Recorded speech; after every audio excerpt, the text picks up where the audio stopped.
King. Welcome our next storyteller, Shannon Haddock, everybody.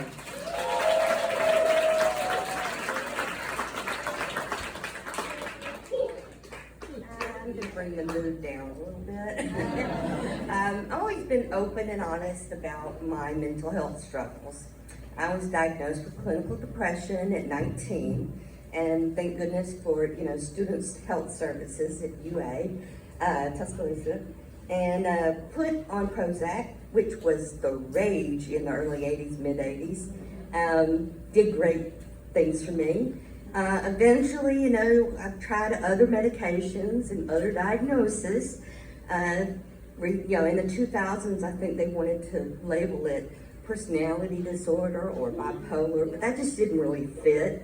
And, we finally came upon a medicinal cocktail that my brain really jived with. So we've been stuck with that for like 20 plus years, and I ain't gonna mess with it.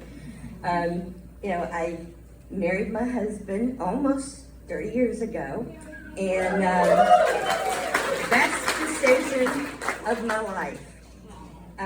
But I had a lot of struggles with myself, with a relationship, making it work. It was the second time for both of us. We really want to make this work. And we both agreed that we have had the 20th best years of our lives together. If you didn't catch that, we're about to celebrate our 30th wedding anniversary.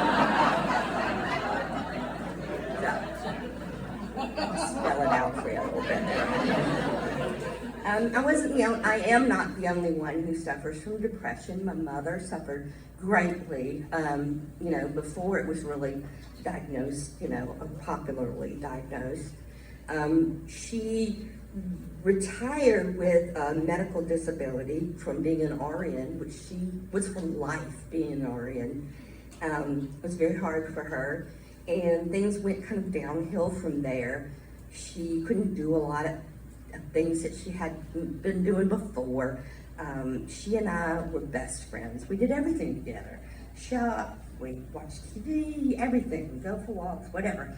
But her health declined, and her mental health declined, and she went from being my best friend to my dependent. And I've talked about this before, but you've got the right man in your life when he treats your mother with the tenderness and care that you want yourself to be treated. He was her caretaker, and I was her caretaker. However, this was very mentally taxing. She went through a particularly rough time, and we decided the best thing for her to do was be admitted to a psych ward, and no shame. She went to the hospital that she retired from and got really good care, but upon going home with my husband, I was like dealing with a lot. I was a hot mess.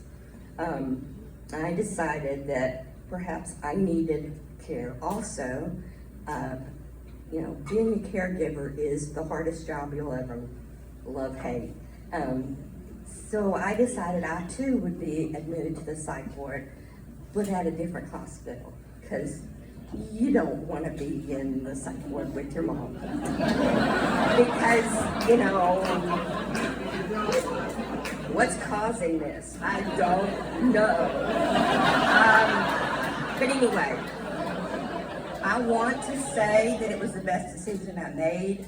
I had a lot of healing and love and everything. I had the opposite. I had the head of the psychiatry department at this hospital tell me after my story that I wasn't depressed. I wasn't clinically depressed. I was attention seeking, and I was spoiled, and I, blah, blah, blah, blah, blah. Anyway, I was enraged and depressed.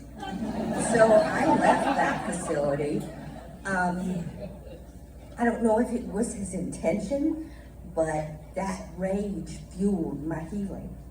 I was so angry. I wrote letters of complaints to whoever I could.